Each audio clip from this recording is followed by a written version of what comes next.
Que Jesus nos abençoe e permita que a nossa tarde seja uma tarde de bênção, uma tarde de bastante luz, de bastante esclarecimento, novos conhecimentos.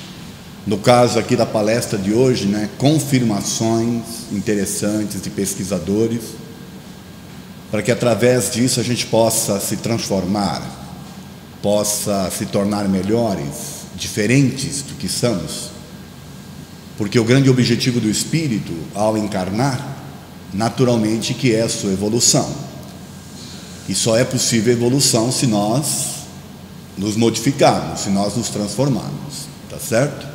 O grande objetivo das palestras, na verdade, é este, é fazer com que através das ideias nós possamos ir modificando a nossa forma de pensar e de agir, a nossa forma de atuar e a nossa forma de ser, consequentemente, tá certo? Esse tema, eu já faço, na verdade, essa palestra há mais de 15 anos, e eu achei interessante fazê-la porque são pesquisadores não espíritas, inclusive, a grande maioria deles, você não dizer a maioria não, talvez a totalidade deles, que através das suas pesquisas, ou então através dos seus trabalhos, confirmam aquilo que a própria doutrina espírita tem como base, que é a vida após a morte e a reencarnação. Isso são bases da doutrina espírita. E eu achei interessante, porque lendo alguns livros de não espíritas, a gente foi descobrindo que esse pessoal estava justamente confirmando algo que vem corroborar ou confirmar aquilo que a gente aprende com a doutrina. Por isso que eu resolvi fazer essa palestra e trazer para vocês. Eu venho atualizando ela ao longo dos anos, Fazem 15 anos, mas eu venho atualizando, e existem alguns autores novos aí que a gente vai estar vendo, tá bom? Então vamos começar com os pesquisadores ainda lá na época do Kardec, logo que a doutrina espírita surgiu, tá bom? O primeiro deles é esse senhor que aí está, Sir William Crookes. É um cientista inglês que nasceu em 1832 e desencarnou em 1919. Em 1855, ele foi admitido na Sociedade Real de Londres, que era a sociedade mantida pela rainha, para pesquisas. Eram cientistas, tá bom? Ele era físico e químico, descobridor do talho, da matéria radiante, inventor do tubo de raios catódicos. Se nós temos o raio-x, televisão, essa coisa toda, graças a esse invento dele aí do tubo de raios catódicos, tá?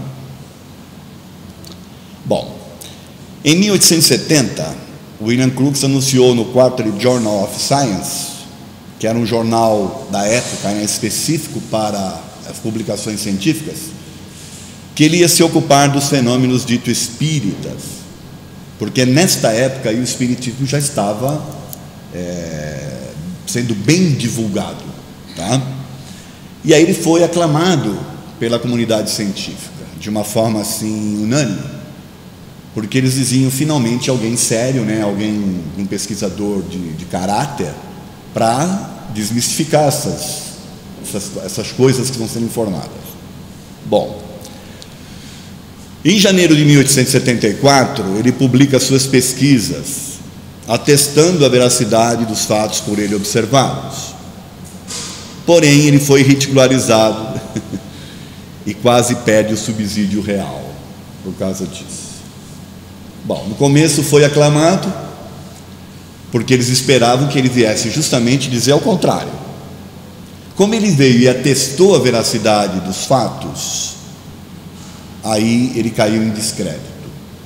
Ele viu objetos sendo materializados, mãos luminosas que flutuavam sozinhas, e mais do que isso, ele viu um espírito ser materializado, um espírito de uma jovem chamada Kate King.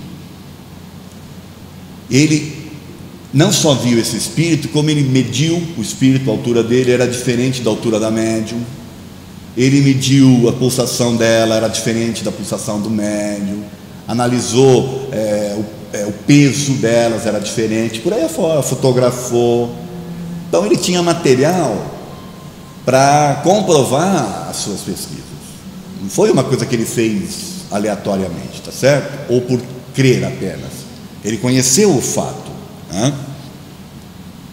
E todo o material dele, toda essa pesquisa, vocês vão encontrar nesse livro aí chamado Fatos Espíritas, tá? De William Crookes. Ali tem todo o material, todo o desenvolvimento, toda a pesquisa que ele realizou, tá bom? Aqui, olha, outros pesquisadores na época de Kardec, eu não vou falar de cada um deles não, só vou citar os nomes. Cesare Lombroso, cientista italiano, de 35 a 1909, né, 1835 a 1909. Charles Richer, que era um médico francês, de 1850 a 1935. Gabriel Delany, engenheiro francês também, né, de 1857 a 1926. Esses todos têm pesquisas e livros, tá, gente?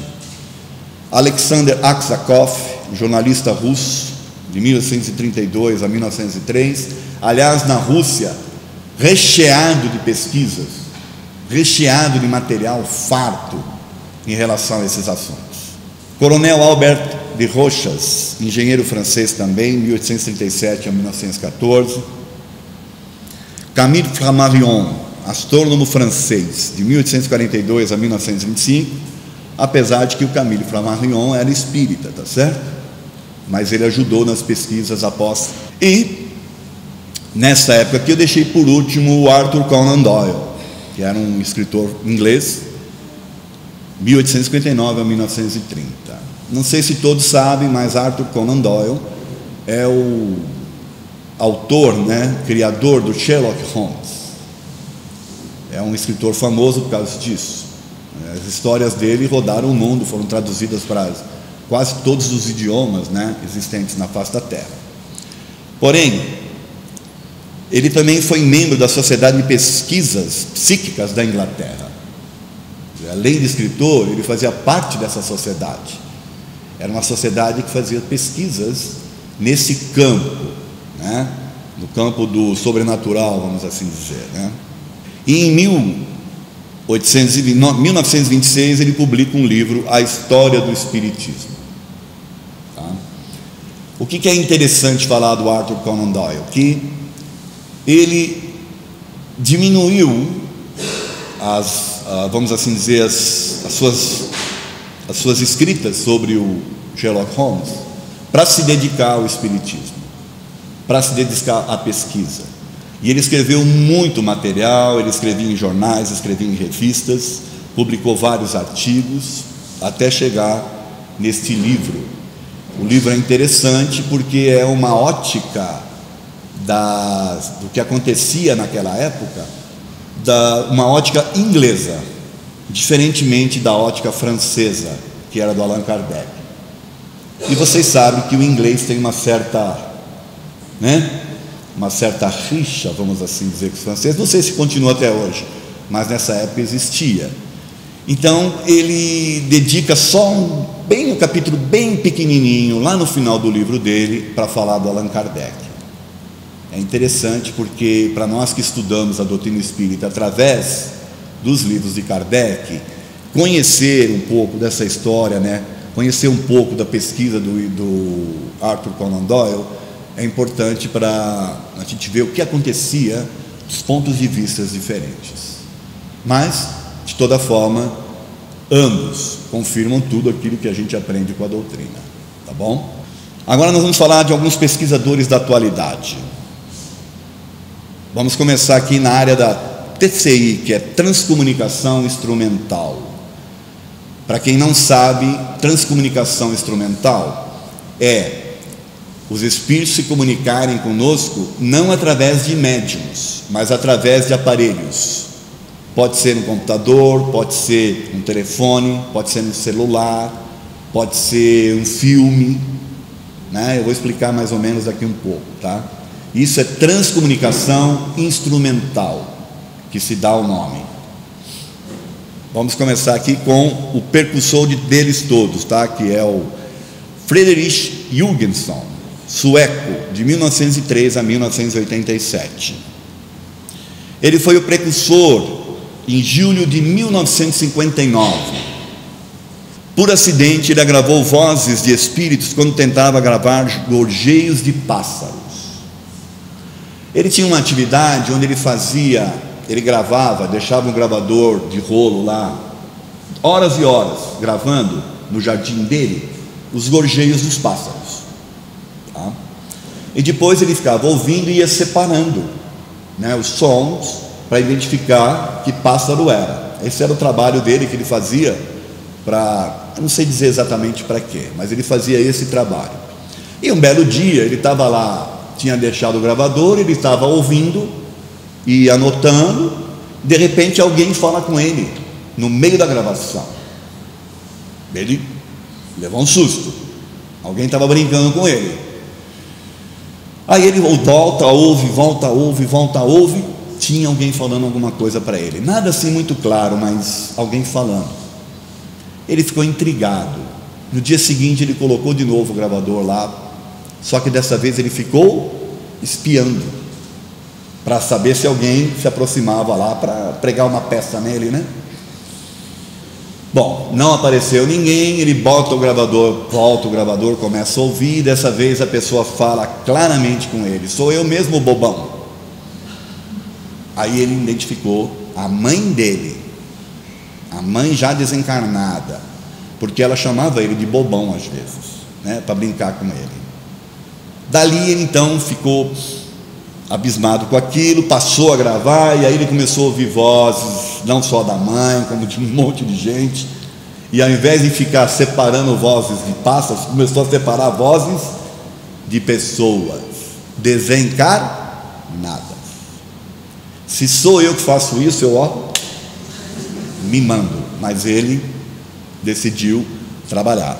Depois que aconteceu isso com o Jürgenson, aí esse assunto se tornou conhecido na Europa, e aí o Konstantin Raudive, que é um russo, também está aqui a data, né, 1909 a 1974, começou a se interessar para o assunto.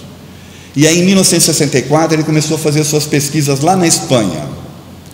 E em 1968 ele publicou o livro O Inaudível Torna-se Audível, também fruto de toda essa pesquisa que ele fez através de gravação de vozes em em gravadores de rolo, tá?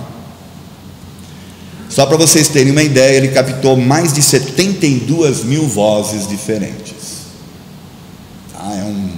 É um material aí bem vasto de estudo. Agora nós temos um padre francês aqui, o padre François Briner. Meu francês está bom, né? François Briner, francês. Ele é sacerdote católico da Ordem de São Sulpício, poliglota, possui vasta cultura nos diversos segmentos do conhecimento humano. Como um bom padre, né, ele sacerdote, precisava ser estudioso. Ele iniciou também os estudos da TCI em 1987, na cidade de Luxemburgo, a pedido do Vaticano. Tá bom? Ele foi encaminhado pelo Vaticano para acompanhar como é que eu poderia dizer? Eles chamavam de modismo da época, tá certo? Em 1991 ele publica um livro, Os Mortos Nos Falam. Eu preciso dizer para vocês o que ele descobriu?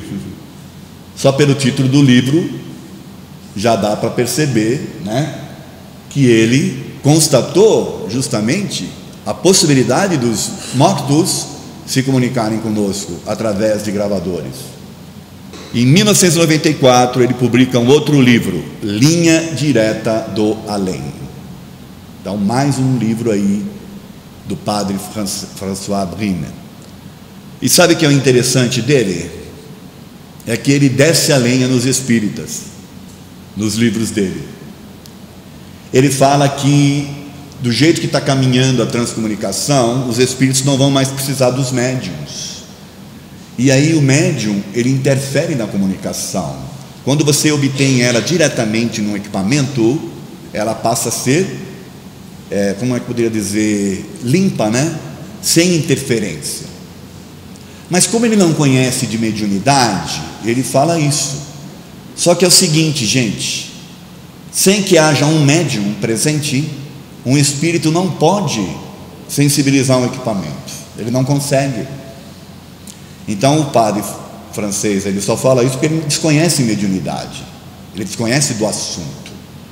O espírito, ele não pode intervir em nada material se não tiver o fluido humano, um ser humano que ceda o fluido, né? Aliás, o Charles Richer, que é aquele que eu mostrei para vocês, batizou esse fluido de ectoplasma. Vocês já devem ter ouvido falar nisso, tá certo?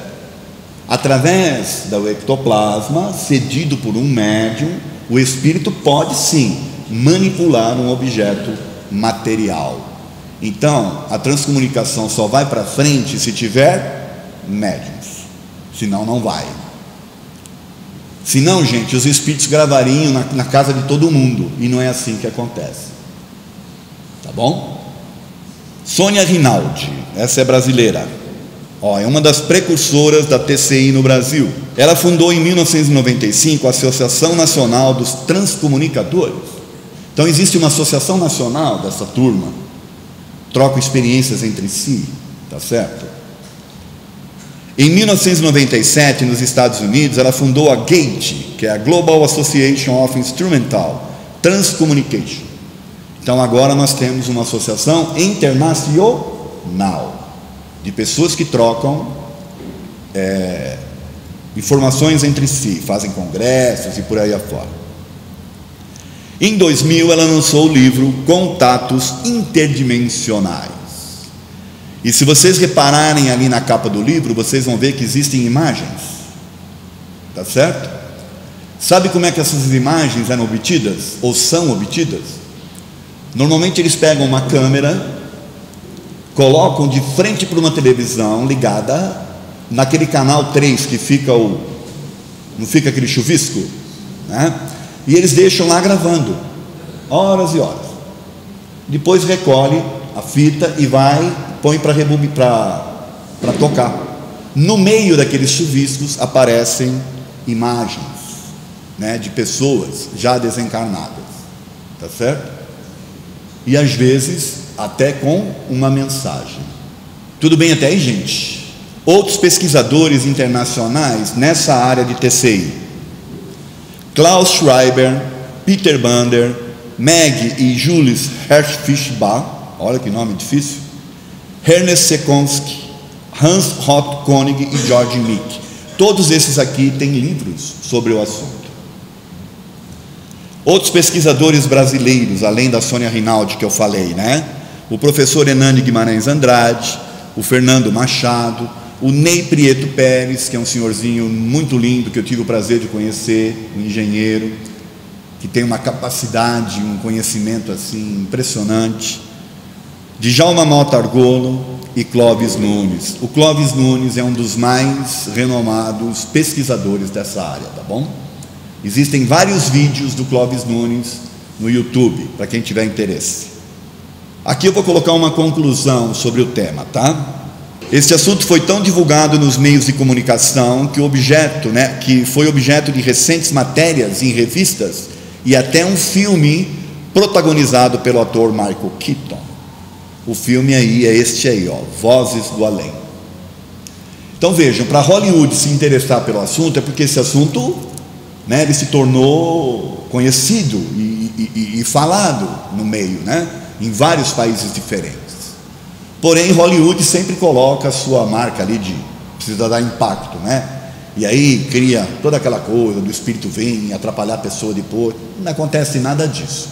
É que o Hollywood precisa chamar a atenção, tá certo? E aqui eu vou concluir com uma frase de lamento retirada do livro do padre François Brine. Os mortos não falam, tá? O mais escandaloso é o silêncio, o desdém, até mesmo a censura exercida pela ciência e pela igreja a respeito da descoberta inconteste mais extraordinária do nosso tempo. O após-vida existe e nós podemos nos comunicar com os mortos. Agora nós vamos dar sequência, gente, na área da medicina em geral. Então nós vimos aí alguns pesquisadores na área de TCI, agora nós vamos falar de médicos. A primeira era a doutora Elizabeth Kluber-Ross, que é essa senhorinha simpática que está aí. Eu gosto bastante dessa foto porque faz me lembrar a minha mãezinha, já desencarnada. É sueca, de 1926 a 2004.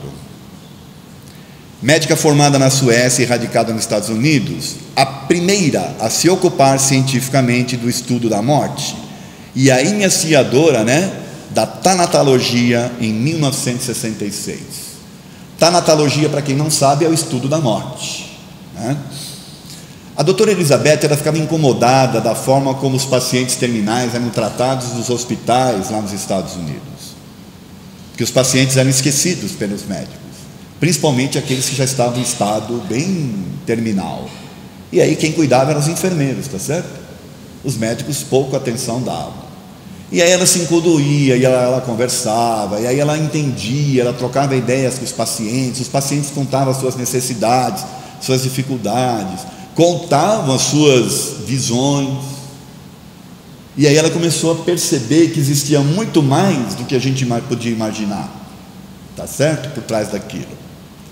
Pois bem, ela publicou vários estudos, gente, ao ponto de se transformar em capa da revista Time em 1969. Por uma pessoa se tornar capa de uma revista como essa, ela precisa ser reconhecida, ela precisa ter o seu trabalho certificado, ela precisa ser de alguma forma, ter ganho notoriedade, nos Estados Unidos. O que ela fez na verdade? Ela transformou a forma como as pessoas passavam a ver os pacientes. Ela levava esses pacientes para conversar com os alunos, quarto-anistas, de medicina, para que os pacientes dissessem para eles o que esperavam, da forma que esperavam ser tratados, ou principalmente ela deu muita atenção para essa questão daquilo que se chama de devaneio perto da morte. A pessoa passa a ter devaneios, passa a ver pessoas, entes queridos principalmente, que vêm buscá-las. E aí ela começou a ter um monte de informação e constatou que realmente a morte não existe, através dessas várias confirmações que ela teve, tá? Mas mais do que isso, ela criou uma metodologia que é utilizada inclusive na medicina e na psicologia, da aceitação da morte. Eu não vou falar sobre isso aqui, que são 5 passos. Isso eu trato numa outra palestra, tá bom? Mas o importante é que ela é até hoje usada, nos meios científicos, principalmente nessas áreas, para tratar de perdas, tá certo? Em 1974, o primeiro livro dela, Morte, Estágio Final da Evolução.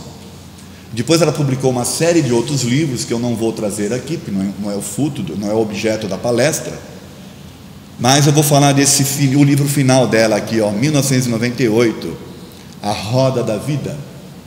Este livro aqui é interessantíssimo, porque ela trata da vida dela inteira, desde que nasceu, tudo que ela passou na Suécia, depois tudo que ela passou nos Estados Unidos, tudo que ela aprendeu com os pacientes terminais e o que ela pôde constatar.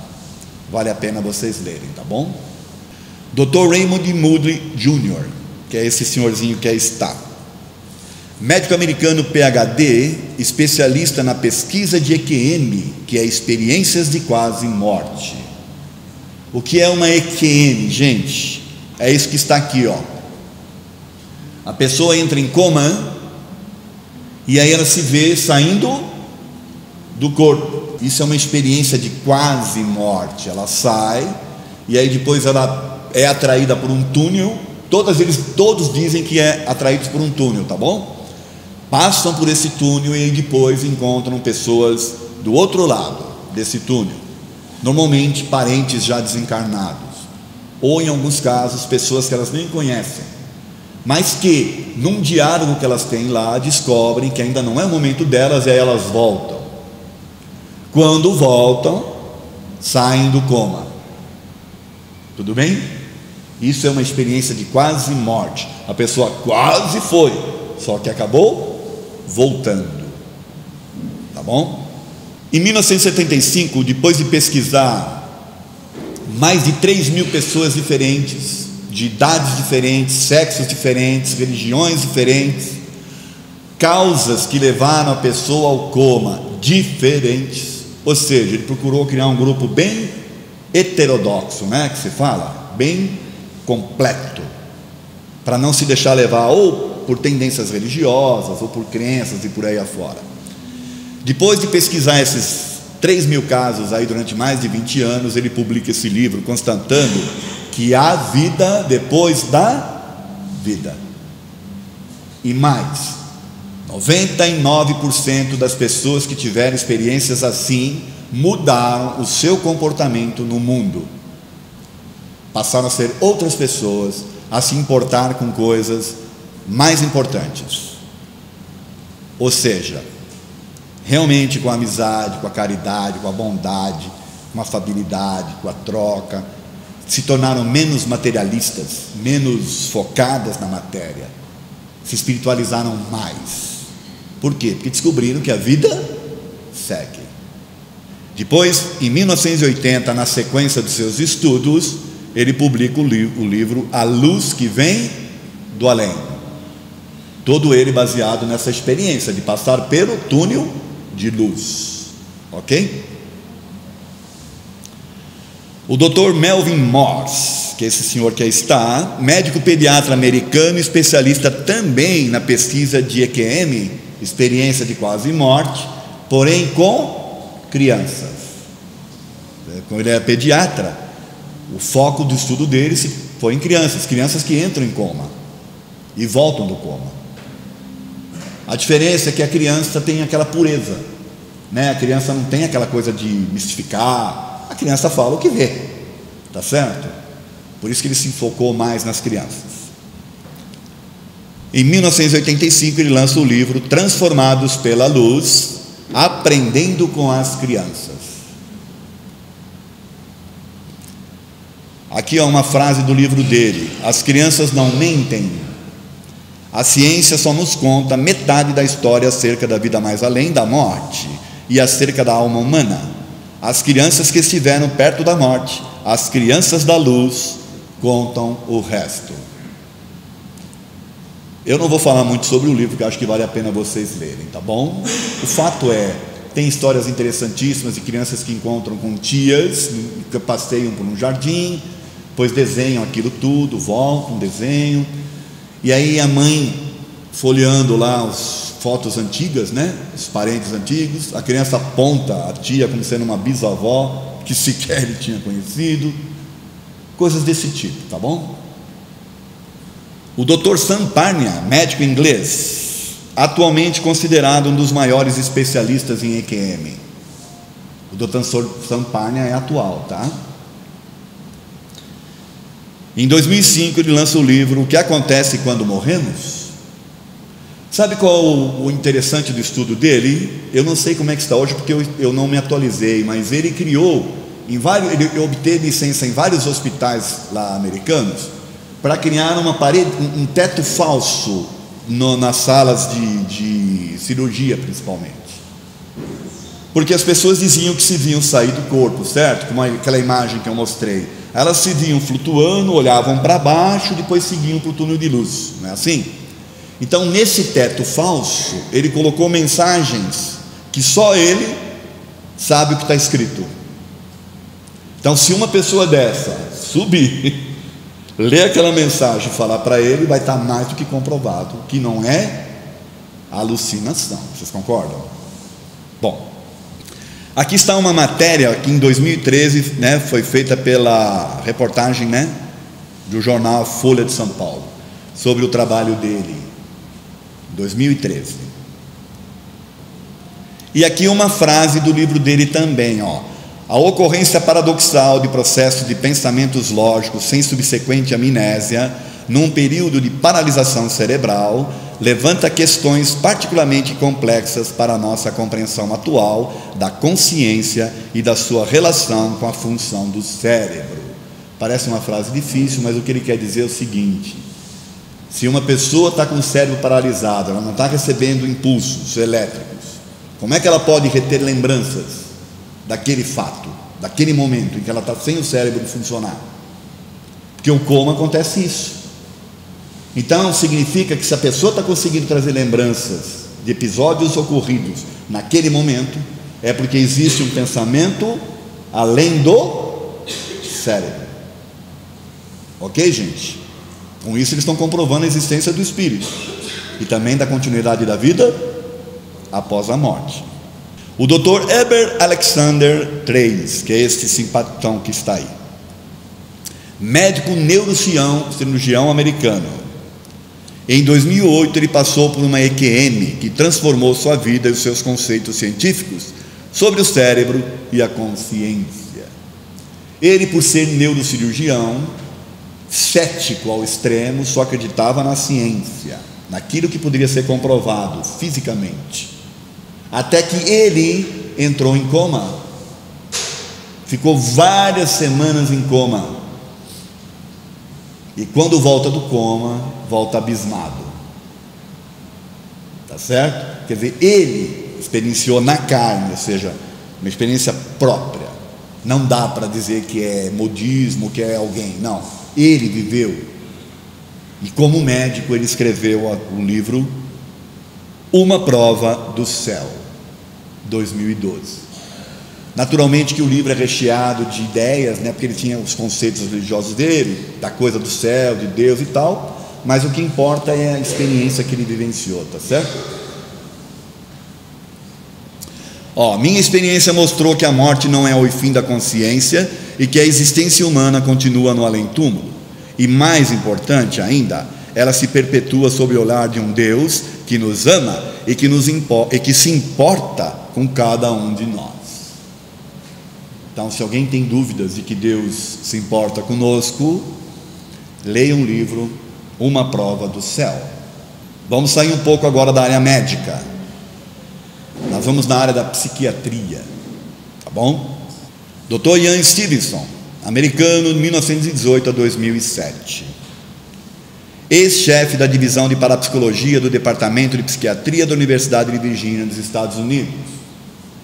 O Dr. Ian Stevenson trabalhou por mais de 30 anos subsequentes com pessoas, na grande maioria crianças, entre 3 e 7 anos de idade, mas também adultos, que de um dado momento das suas vidas, por ocasião de uma situação qualquer, passavam a dizer que tinham sido outras pessoas, e a confirmar e relatar episódios dessa outra pessoa, tá certo? Então ele se interessou por esses assuntos, foi muito procurado por vários psicólogos, inclusive pais, e começou a pesquisar esses temas no mundo inteiro, tá certo? 30 anos fazendo isso. Aqui, mais de 2.000 casos pesquisados e arquivados. E em 1988 ele lançou um livro chamado 20 casos sugestivos de reencarnação. Aí vocês vão falar assim: puxa, mas tem 2.000, por que ele pôs só 20?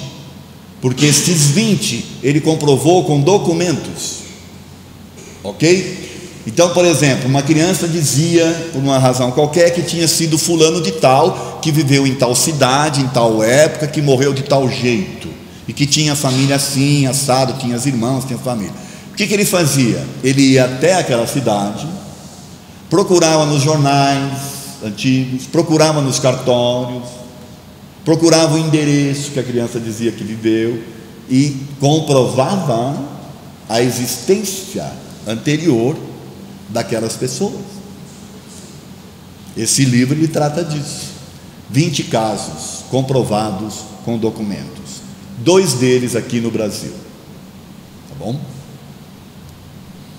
Ele também tem um trabalho chamado Biology and Reincarnation, que é manchas e defeitos de nascença, coisas interessantes. Por exemplo, um avô que desencarna porque levou um tiro aqui no pescoço e ficou aquela mancha no avô. Mais para frente, um neto reencarna com as características do avô, personalidade e tudo, e com a mancha, milimetricamente falando, idêntica, tá? Então esse é um outro trabalho dele que não foi publicado o livro.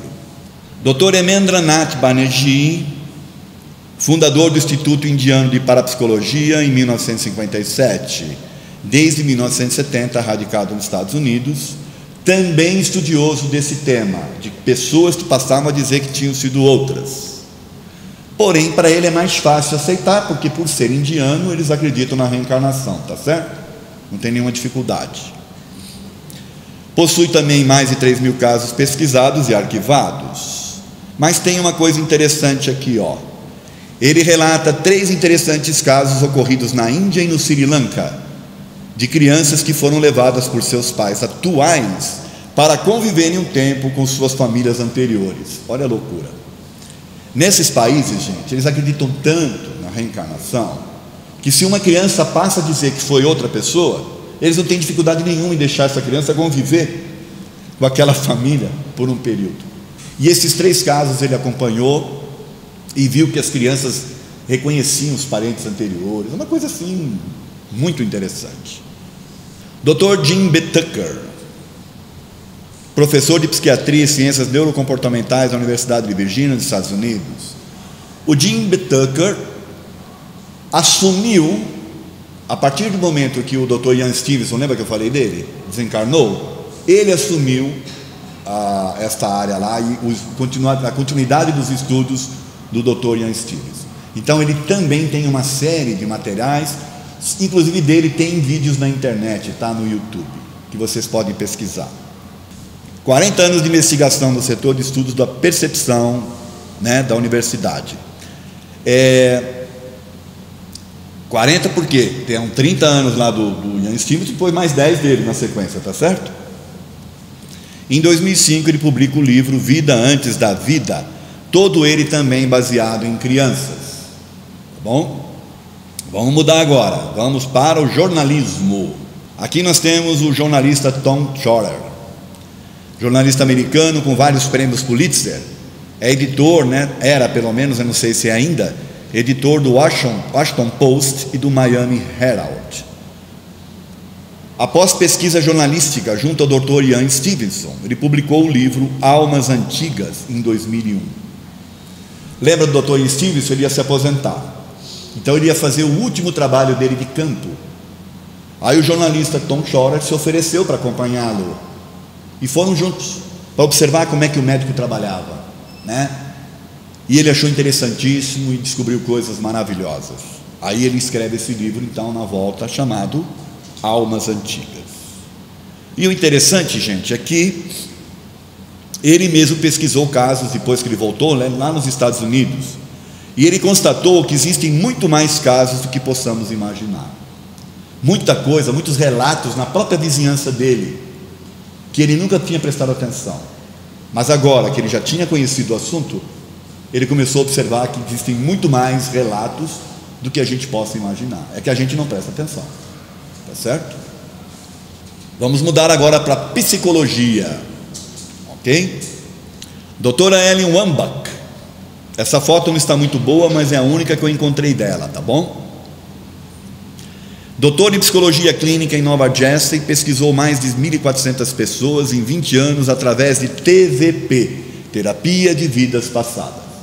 Então vocês estão percebendo que são formas diferentes de abordagem.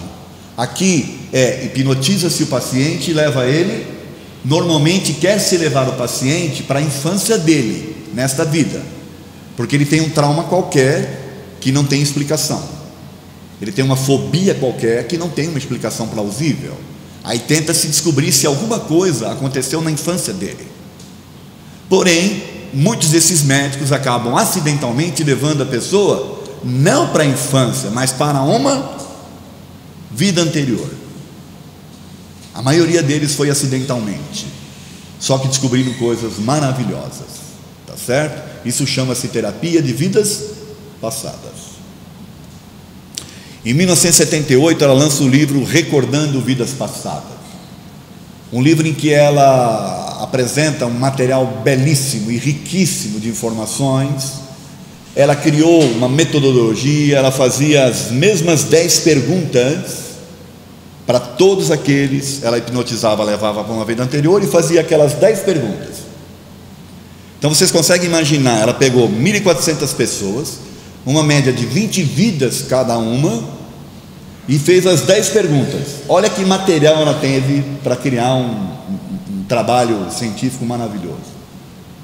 E olha que dados interessantes que ela obteve. 49,4% dessas 28 mil vidas, dá, né? 1.400 vezes 20. Se eu não estou ruim de matemática, é isso, né? 49,4% as pessoas eram do sexo feminino, mulheres, e 50,6% eram homens. Isso é interessante porque corrobora aquilo que nós falamos da doutrina, que o espírito não tem sexo e ele reencarna ora num corpo masculino ou feminino, dependendo da sua necessidade de aprendizado. E aqui ela encontrou na média, né, essa média interessante aí. Outra coisa interessante, 90% declararam que morrer não era ruim, mas ou voltar a nascer, sim. Outra coisa para a gente pensar: morrer, você não tem muito controle sobre a coisa, principalmente se você fica doente, ou se você se acidenta, aí é entregar a Deus, tá certo? Porque vai chegar a hora, você vai ter que ir, você não tem controle. E para o espírito, morrer não é ruim, porque ele está deixando uma situação de dor física e indo para uma situação de êxtase. Lembra que naquelas experiências de quase morte, que as pessoas saem do corpo, apesar de ser assustador, elas se sentem bem, porque elas estão deixando uma situação de dor física e estão entrando num êxtase. O espírito não sente dor, então morrer não é ruim. Agora, quando você já está lá do outro lado, ambientado, e você precisa voltar de novo, aí causa suspense, porque é uma experiência nova, situação nova, corpo novo, às vezes um sexo novo, família nova, é uma incógnita. Reencarnar não é fácil, e nós estamos aqui, temos que agradecer, tá certo? A doutora Edith Fiori, doutorada em psicologia clínica na Universidade de Miami, é grande pesquisadora também através da TVP. Não preciso dizer que também foi por acidente, tá certo? Em 1978, vejam, na mesma época da doutora Ellen, né? Ela lança o livro Já Vivemos Antes, todo ele baseado em reencarnação, ou seja, nas histórias contadas pelos seus pacientes. Ok? Ela, inclusive, diz que ela ficava meio cética, ela ficava meio preocupada, porque ela achava aquilo uma coisa de ilusão das pessoas, mas estava dando certo, as pessoas estavam se curando, né? O fato dela levar a pessoa lá para trás, depois trazer, a pessoa se curava de uma fobia que ela tinha. Então ela começou a aplicar, tá certo? Ela nunca tinha obtido uma cura tão rápida no paciente. Bom, porém, olha que interessante, 11 anos depois, ela publica um outro livro, Possessão Espiritual, agora tratando de obsessões. Diferentemente dos demais médicos, o que a doutora Edith Fiori percebeu? Que mais ou menos metade dos pacientes dela que iam procurá-la com problemas não era por causa de um problema de uma vida anterior, mas era porque ela estava sendo acompanhada por um parente recém-desencarnado que não queria aceitar a morte. Olha que interessante. Só que ela chama de possessão, né? Porque ela não é espírita, tá certo? Então ela diz, inclusive no livro, que tratou com vários pacientes, uns às vezes com mais de um possesso, vamos assim dizer. E diferentemente do que a gente imagina, as pessoas não estavam obsediando o parente por ódio, é por amor, ou por falta de informação, ou por apego excessivo.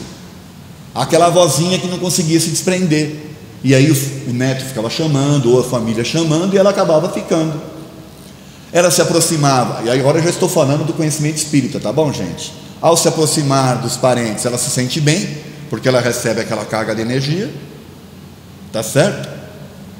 Porém ela não sabe, mas ela está prejudicando as pessoas, porque as pessoas começam a ceder energia, começam a ficar doentes, e aí vão procurar os médicos, tá certo? Nem todo médico sabe o que acontece. Se cair numa casa igual Manuel Bento, ótimo, porque aqui vão ser tratados e o espírito vai ser esclarecido. Se for parar numa igreja evangélica, vai ser expulso como demônio, e não, na verdade é o parente. E olha, foi constatado por uma médica americana, tá bom? Fazendo o trabalho dela, comprovando a doutrina espírita. Dr. Joel Whitton, Toronto, Canadá. Mais de 20 anos também de pesquisas com 3.000 pessoas. E o interessante do Dr. Whitton é que ele não tinha problema nenhum com relação à reencarnação. Ele acreditava também, principalmente devido ao trabalho já, da doutora Edith Fiore, o trabalho do Ian Stevenson, da Ellen Wambach, desses médicos todos, ele não tinha dificuldade. E o que ele pesquisou na verdade? O que ele queria saber então? Ele não queria comprovar a reencarnação, ele queria saber o que é que o espírito fica fazendo entre uma vida e outra. Ora, não é lógico? Se eu vivi uma vida, desencarno, fico no plano espiritual, depois eu volto, vivo uma nova vida, o que é que eu fiquei fazendo lá? É isso que ele quis tentar descobrir nas pesquisas dele. Interessante, né?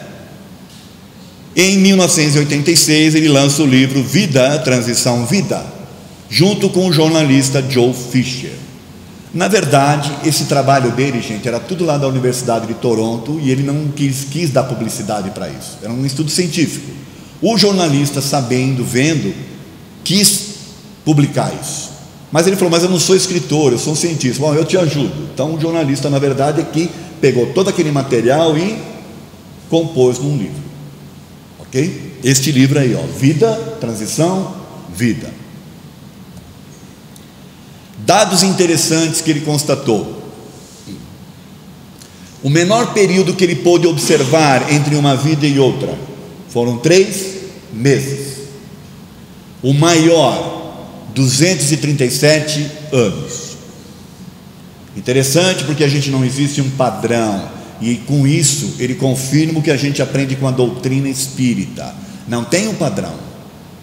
Tem gente que acha que é de 50 em 50 anos. Não tem padrão. Depende da necessidade do espírito, depende da coragem dele de voltar, depende daqueles que vão aceitá-lo de volta e por aí afora. Então nós temos um caso aqui de 3 meses e temos um caso de 237 anos. O que o espírito fica fazendo na outra vida, gente? Lá, que ele constatou, vai depender da crença que ele tem aqui. Então tem gente que vai ficar dormindo, tem gente que vai ser julgado pelo juiz, tem gente que vai viver bem, tem gente que vai viver mal. Tudo depende daquilo que você cultiva aqui.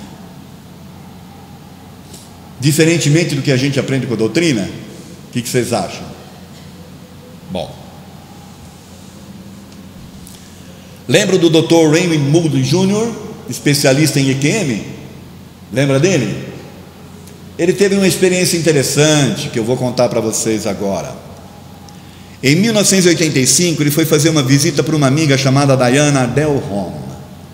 Ele foi fazer um congresso, foi falar das suas experiências num congresso, e ficou hospedado na casa dessa amiga Diana, porque eles tinham se formado juntos. Porém, ele ficou bravo com ela, porque ele descobriu que a Diana estava aplicando TVP nos pacientes. Ele achava aquilo uma barbaridade. Veja, ele acreditava na EQM, mas não aceitava o TVP. Achou aquilo uma barbaridade, ralhou com ela ficou brava com ele também. Ela falou: olha, o Raymond, você pode falar o que você quiser, eu também não estou certa se isso está certo ou não, mas o fato é que funciona. Eu tenho curado muita gente com uma rapidez muito grande. Então, você pode chamar do que você quiser, funciona. Ele falou: mas isso... Ele falou: bom, por que você não faz uma experiência? E aí ele aceitou. Eu quero ver se você vai conseguir me hipnotizar. Morei. Um determinado dia na casa dela, no consultório dela, ela o hipnotizou durante 2 horas, e ele vivenciou 9 experiências diferentes, coisas que jamais ele podia imaginar na vida dele. Mas foi uma coisa tão vívida que ele fala assim, que a coisa é tão vívida que você sente a emoção. Ora você se vê como num filme, você é um personagem, mas você sabe que é você. Ora você sente a emoção. É um negócio indescritível. Aí o que ele fez quando ele voltou para o estado dele? Pediu licença lá na universidade e passou a pesquisar também com os alunos. E aí, olha, mais 3 anos e meio de pesquisas com alunos voluntários, mais ou menos 1.200 pessoas. Ele publica um outro livro chamado Investigando Vidas Passadas. Ele vivenciou experiências e depois ele pôde propiciar isso para os alunos dele. Carol Bauman, esta senhora que aí está, dona de casa americana. Desculpe colocar assim, dona de casa, mas é que ela não é nem psicóloga, nem psiquiatra, nem médica. Ela era uma mulher do lar, tudo bem? Que descobriu, ela era americana, da Filadélfia, que descobriu traumas, de vidas passadas, originou fobia em seus filhos. Então ela tinha, por exemplo, um filho dela, contar rapidamente aqui, no dia 4 de julho, vocês sabem que eles fazem aquelas festanças com fogos e tal, O menino, que sempre foi normal, de repente, num dia desses de 4 de julho, se assustou com os fogos, saiu correndo para dentro de casa e se escondeu embaixo da cama. Coisa que eles faziam normalmente, ficavam lá se divertindo. Dessa vez e ela foi lá chamar ele embaixo da cama, e ele ficava chorando e falando, só que ele não falava como se fosse o filho dela, ele falava como se fosse um adulto, um soldado da guerra lá dos Estados Unidos, daquela guerra que eles tiveram, não sei se chama Recensão, essa guerra que eles tiveram, na guerra civil deles. Aquilo para ela foi assustador, e a criança insistindo em falar aquelas coisas. Aí passou mais para frente, a filha dela também teve um episódio assim, ela começou a buscar ajuda, descobriu o trabalho do Dr. Ian Stevenson, passou a estudar, pesquisar, e aí ela descobriu um mundo, virou uma palestrante sobre o tema, fazendo palestras nos Estados Unidos inteiro, fora do país, com experiências que ela ia adquirindo, que as pessoas iam contando para ela. Em 1997, ela lançou esse livro aqui, Crianças e Suas Vidas Passadas, baseado na história dos 2 filhos dela, e depois em outros vários que ela descobriu lá com os vizinhos, com pessoas, parentes e por aí afora, com os psicólogos também. Isso deu notoriedade para ela e fez com que ela saísse então fazendo palestras, como eu já falei para vocês, tá certo? Nas palestras ela começou a colher casos variados, muito interessantes, e aí ela publicou um segundo livro chamado, em 2001, um livro chamado O Amor Me Trouxe de Volta. Interessante desse livro, porque é um livro todo ele baseado em espíritos que foram abortados e que voltam na mesma família. Olha que interessante. Os abortos podem ter sido espontâneos ou podem ter sido provocados. Ela não analisa o tipo de aborto. O que ela analisa é que aquele mesmo espírito que foi abortado, não importando o tipo de aborto, acaba voltando depois na mesma família. Se não é com a mesma mãe, passa a ser com o irmão ou com uma irmã e por aí afora. Entenderam? Então este livro trata especificamente disso, e é um livro muito interessante, livro que, para quem cometeu o aborto, então eu aconselho que leia, porque vai te tirar uma carga dos ombros. Vale a pena. Louisiana, Estados Unidos, a família Leininger tem certeza que seu filho James é a reencarnação de um piloto de avião de combate que participou e morreu na Segunda Guerra Mundial. Esse menino desde cedo, desde 2 anos e pouco, já começava a falar de aviões, e ele era encantado por aviões, e ele falava nome de peças técnicas que os pais ficavam intrigados, falavam, onde ele tirou isso? Nem ler ele sabe, e descrevia os aviões de combate. Ele era encantado com determinado tipo de avião, e aí a família foi se intrigando com aquilo. Só para resumir, o James aqui é a reencarnação de um piloto que morreu na Segunda Guerra, também chamado James. Não preciso dizer mais, Tudo isso que eu estou contando para vocês, a história lindíssima, vocês vão encontrar aqui nesse livro, A Volta, que foi publicado em 2010. Esse caso foi amplamente debatido na TV ABC dos Estados Unidos, e vídeos interessantes podem ser acessados no YouTube. esses vídeos dessa matéria feita pela ABC. Esse menino se encontrou com vários desses ex-combatentes já reformados, já velhos. Os combatentes ficaram impressionados com a capacidade que o menino tinha de falar detalhes do submarino não, mas como é que chama aqueles porta-avião, né? Do porta-avião, detalhes dos aviões, detalhes técnicos. Uma criança não tinha condições e eles ficavam impressionados. E até a irmã do James piloto ficou impressionada com o menino, e ela não tinha dúvida de dizer que aquele menino foi o irmão dela, certo? Vou encerrar agora a palestra com o Brian Weiss, que é um dos meus prediletos, tá bom? Psiquiatra, neurologista, ex-chefe do departamento de psiquiatria do Hospital da Universidade de Miami, Monte Sinai, né? Ele era judeu, tá, gente? Assim como a Carol Bauman também. Por que você está falando isso? Porque você é preconceituoso? Não, é que normalmente o judeu tem uma linha de raciocínio diferente, tá certo? Eles não são dados a fantasias ou coisa desse tipo, né? Cético, acidentalmente levou uma paciente a discorrer sobre suas existências de vidas anteriores, como todos os outros, tá certo? Aliás, diferentemente, porque depois alguns médicos passaram a fazer, depois que outros acidentalmente fizeram, passaram a fazer de forma regular. Mas esse foi acidental também. Ele queria ajudar uma moça que era secretária de um diretor do hospital. Ele era um médico que defendia, né, o método tradicional de tratamento, não concordava com essa coisa de hipnotizar, de levar para uma vida, para a infância, aquela do divã, senta, a pessoa vai falando, ele vai anotando, vai. 1 ano e 8 meses tratando a paciente, ele não chegou a conclusão nenhuma, e ela tinha uma série de fobias. Aí ele resolveu hipnotizá-la, para ver se na infância descobriu alguma coisa. Descobriu um fato interessante na infância da moça, que aí ele ficou chocado. Eu não vou contar para vocês, porque eu quero que vocês leiam o livro, tá bom? Ficou chocado, e aí deu 2 semanas para ela se refazer. Ela voltou dizendo que tinha melhorado em algumas coisas, mas continuava com outras. Tinha aceitado bem aquele episódio, que tinha a ver com o pai dela, com uma atitude do pai dela com ela quando tinha 4 anos de idade, e queria que ele levasse ela para um período mais anterior ainda, para ver se tinha mais alguma coisa. Nessa segunda sessão, ela, ao invés de ir para a infância, começa a falar com ele como um adulto, numa outra era, num outro episódio, num outro momento. E aí aquilo deixou ele sem saber o que fazer, mas aí ele foi deixando. Ele também conhecia ela, sabia que ela não era dada a fantasias, né?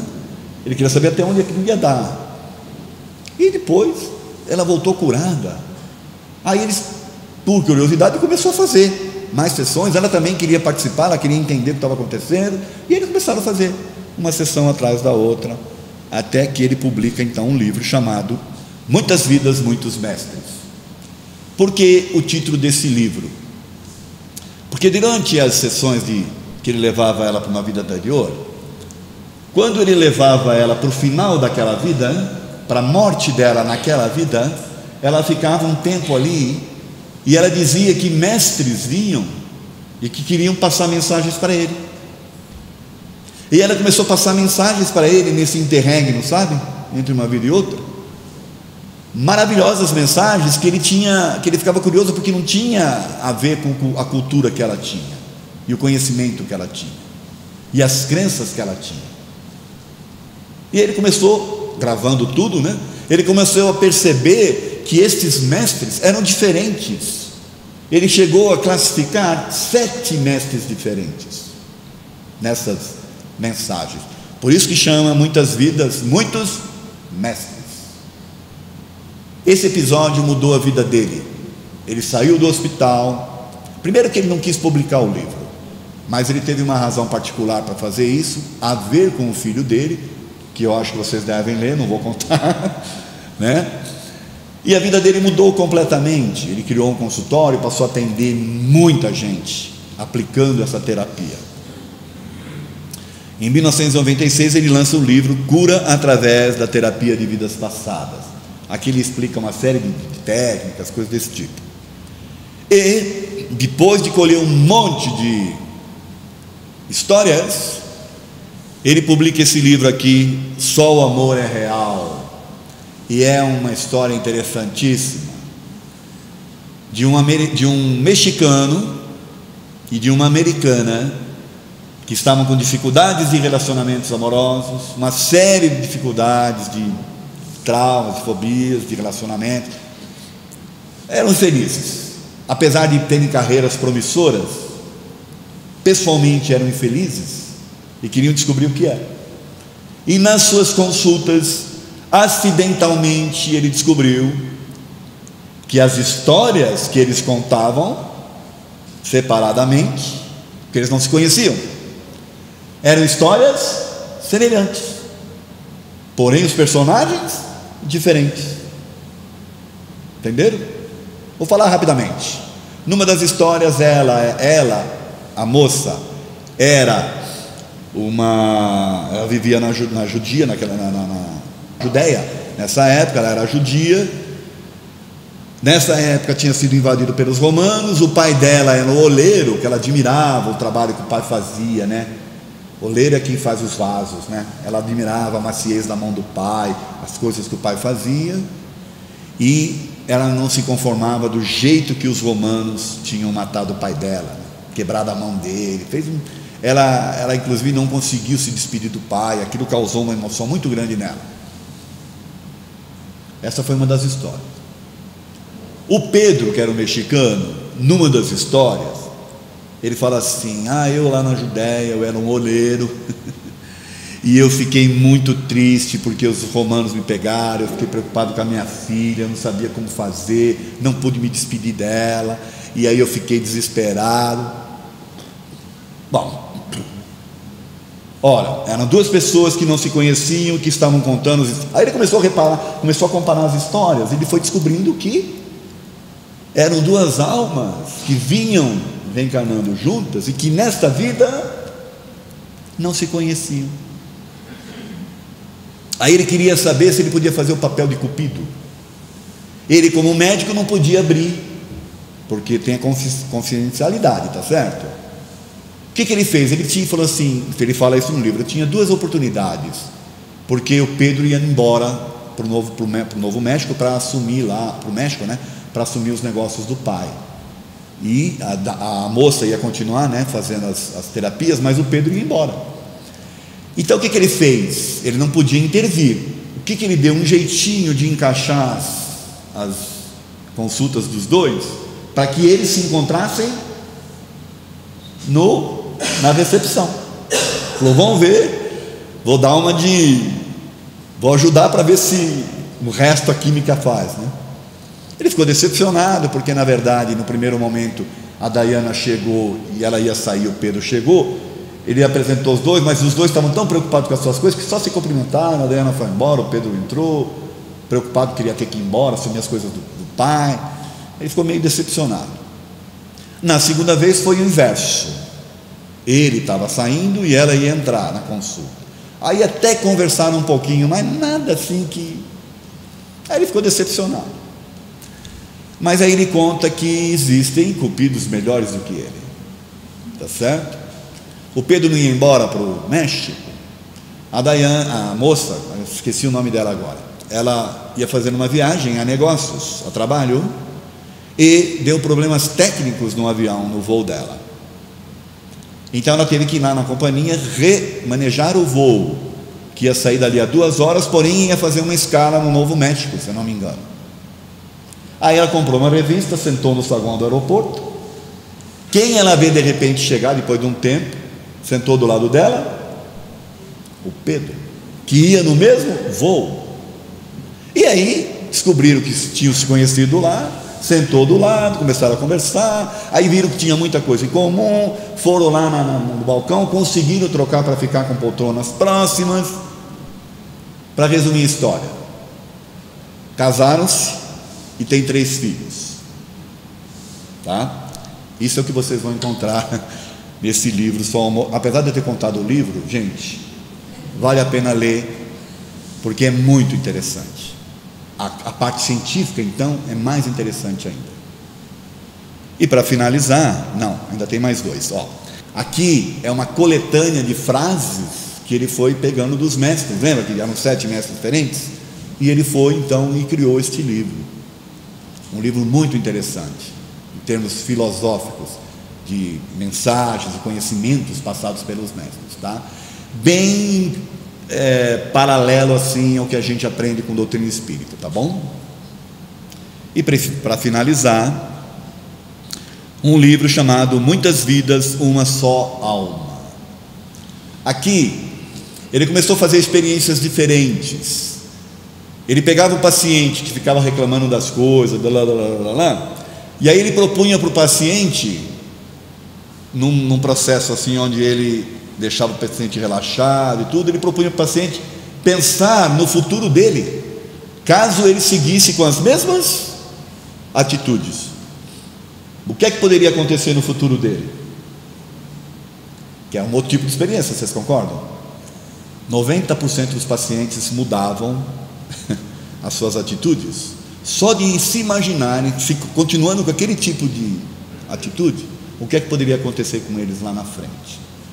Isso foi uma técnica que ele usou para ajudar as pessoas, e ele relata isso nesse livro, tá bom? Como eu falei para vocês, eu encerro aqui, agradeço a atenção de todos e faço o convite aí, visite a minha página lá no Facebook, aliás tem também um canal no YouTube. Esta palestra aqui vai para lá, tá bom, gente? Procurem lá por Edson Figueiredo, tem artigos legais, tem as palestras gravadas. Espero que vocês me curtam, por favor. Muito obrigado, tudo de bom para vocês.